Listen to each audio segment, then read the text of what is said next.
Well, hello everybody and welcome back to my channel. Today we are doing a quite exciting video.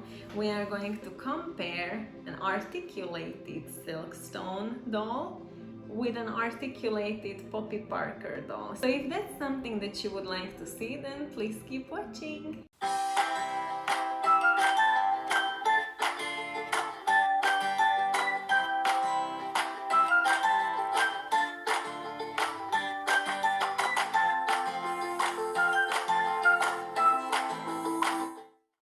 None of these dolls are in their original outfits. I bought my Poppy Parker doll in her box, however nude, otherwise I would have had to pay like a lot more for her, so I could only afford her nude, unfortunately. And here I have this Best in Black Barbie doll, and I bought her nude as well, but without her box. So we are going to when we are going to compare the boxes, I'm gonna be using a different doll's box, but that shouldn't be a problem because we will be rather looking at its construction and the design, so it should be fine.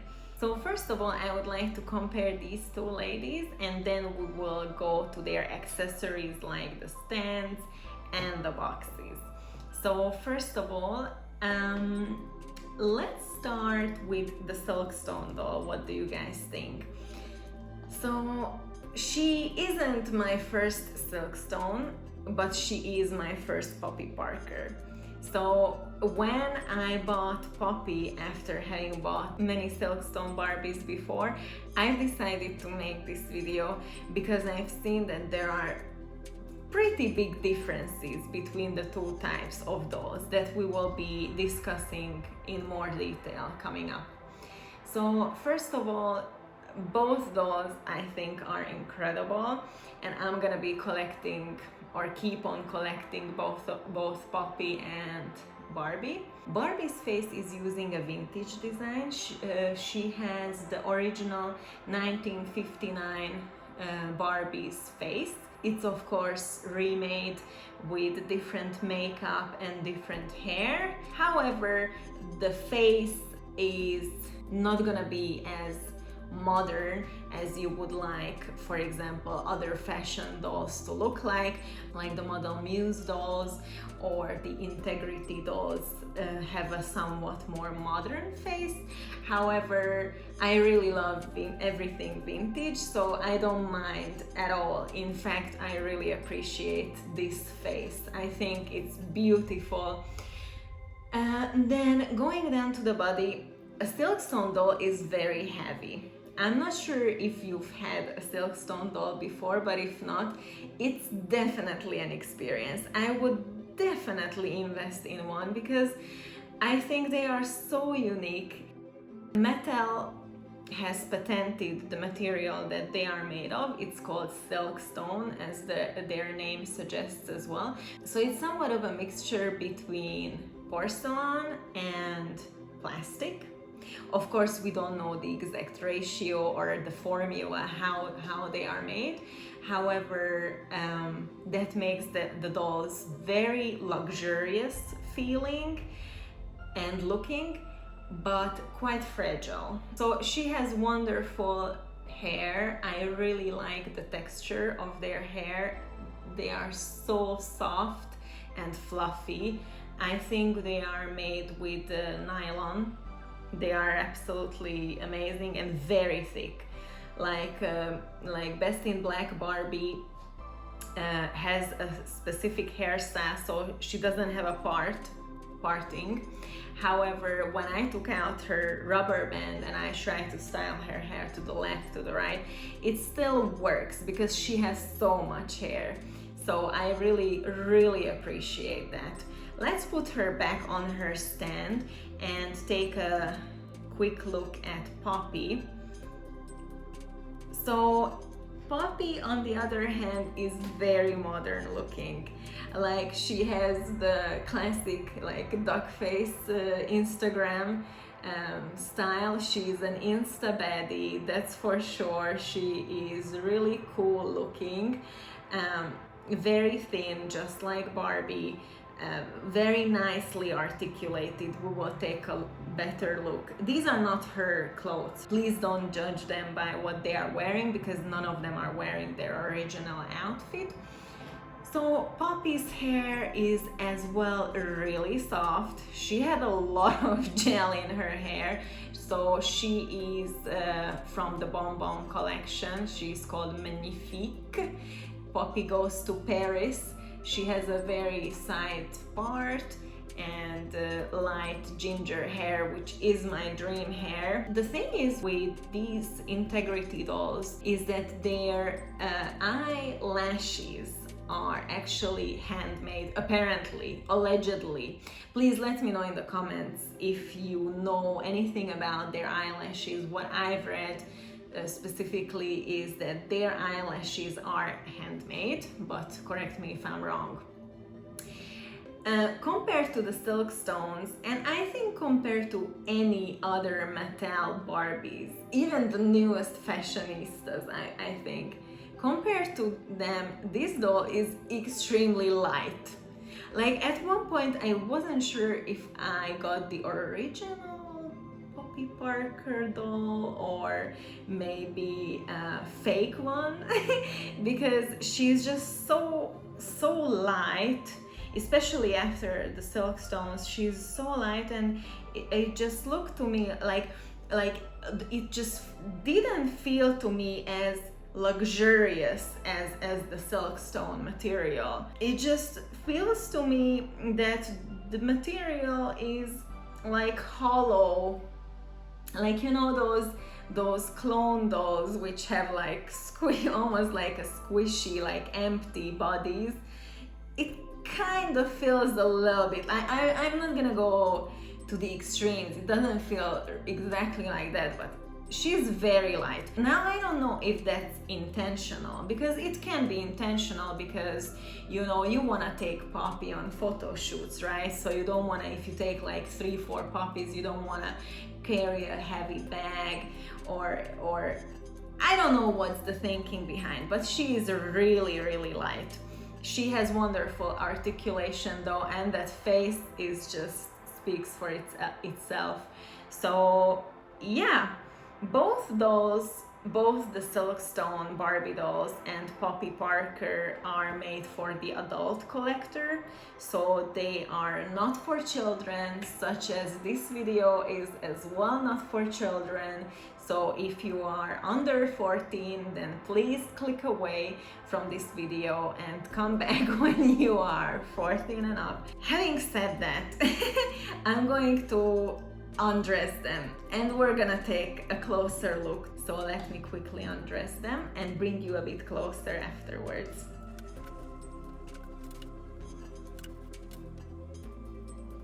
So right at the top, I feel that the head to body ratio is a little bit more realistic with Poppy Parker. Would you agree, guys? Like, Poppy has a quite nice head to body ratio, while I think that the Silkstone Barbie has a bit bigger head than what she should have compared to her shoulders and all the rest of her body. I don't know if you agree, let me know in the comments. Then another quite interesting difference is Poppy has nipples and Barbie has never ever had nipples, so that's something interesting. Poppy has nice abs, Barbie doesn't have a very articulated stomach area.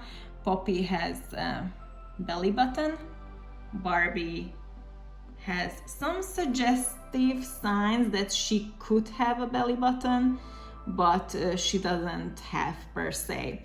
Now let me put my phone on the tripod and let's take a look at their articulation. So regarding their articulation, there are quite significant differences as well. Let's start with Poppy Parker.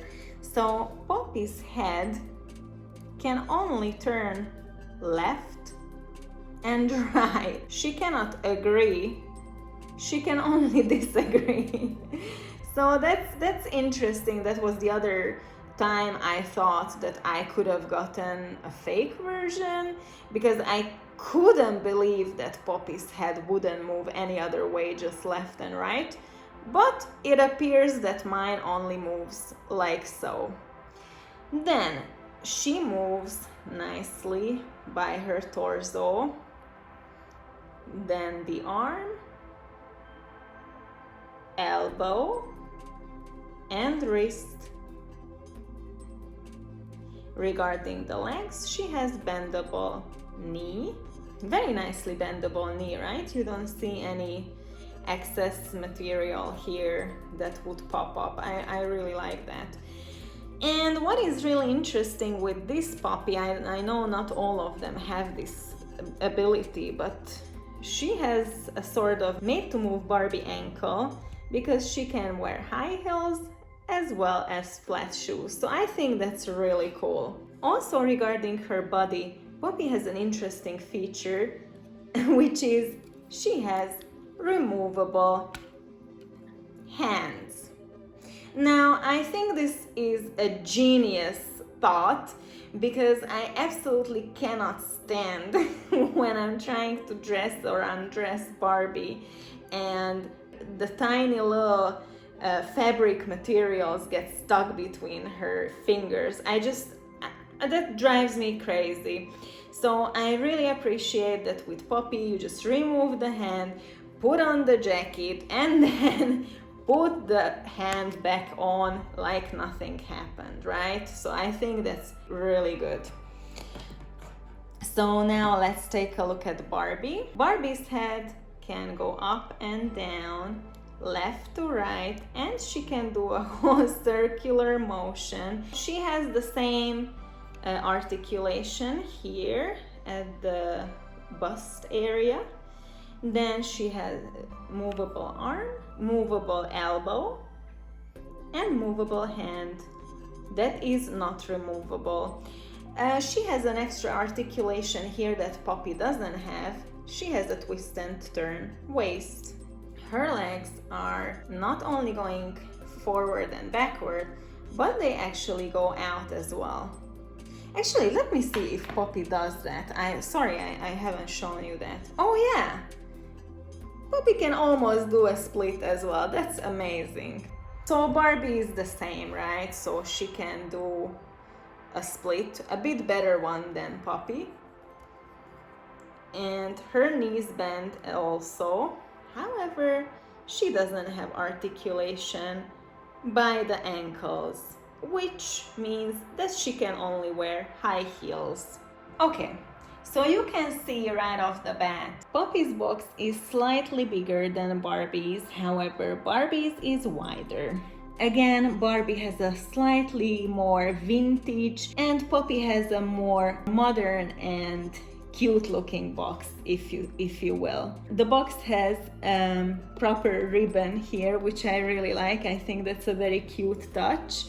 And if we remove the top, there you can see that Poppy as well was attached with ribbons. She also comes with certificate of authenticity, and this Poppy is 1977th of 900 of these puppies. Here we have the stand itself. I love the fact that it says Poppy Parker with a face. I think that's really cool feature. And what I also like is the stand can go up and can go down. So you can adjust whether Poppy is wearing high heels, whether she is having a sporty day, or I also think that you can adjust this because there is also a 16-inch Poppy Parker doll and a 12-inch Poppy Parker doll. Correct me if I'm wrong, but I think that this stand could fit both. Let me know what you think. Barbie's box. Let's open it up and let's see what's inside. Barbie's box has a ribbon on it that you untie, remove the wrapping paper, and then you get access to the doll. And the doll is fixed with ribbons as well. Let me show you the ribbons. So the ribbons are a bit thicker and have a bit thicker material as well. I think they are just a little bit more luxurious than the Poppy ones. Also, I'd like to show you Barbie's certificate of authenticity. Here you really don't know which number she is out of how many dolls. However, it is here in the back of her box that no more than 10,000 dolls worldwide, so mine could be any of them out of the 10,000. So the stand has a certain weight to it. It's heavy. Now Poppy Parker's stand is weighted as well. They have a very different ending. I believe that with the Barbie stand you are a bit more securely off than with the Poppy stand. But I don't really actually have a problem with any of them. I think both of them are nicely executed. I could easily imagine Barbie having a sign made here like BFMC Barbie or something like that, Barbie Fashion Model Collection. Here they are next to each other. Barbie's stand is a bit taller, so she appears to be a bit bigger. Her head is much bigger because the head to body ratio with Barbie is not the most accurate. And you can see that Poppy's body is a bit more articulated and detailed compared to Barbie's. However, Barbie's is heavier and more luxurious feeling. So Barbie was made, I believe, for the luxurious cabinet, and I think Poppy was made for Instagram. And basically that's my final opinion as well. They are both amazing to take on photo shoots and to take outside and take photos of them, but I would say that probably Barbie would be a bit more fragile and I would be a bit more scared for her. I think that both dolls have tremendous amount of pros, so I would really like to encourage you that you save up and invest in both dolls. See for yourself which doll is your preference. I think that they are both absolutely beautiful. I'm so glad that I have both of them. I have much more Silkstone dolls than Poppy, so that could give you maybe an indication to what I like a bit more. And I think that maybe the Silkstone dolls, because of their vintageness and extra specialness in regards to their weight, are a bit more closer to my heart. But I think that the Integrity Toys did an amazing job on Poppy Parker, and I would love to get many more characters, so I'm a fan of both. Please let me know what you think, who you like more, what were your experiences if you've purchased any of these dolls, and yeah, just let's have a discussion in the comments. Thanks a lot for watching and see you in my next one. Bye!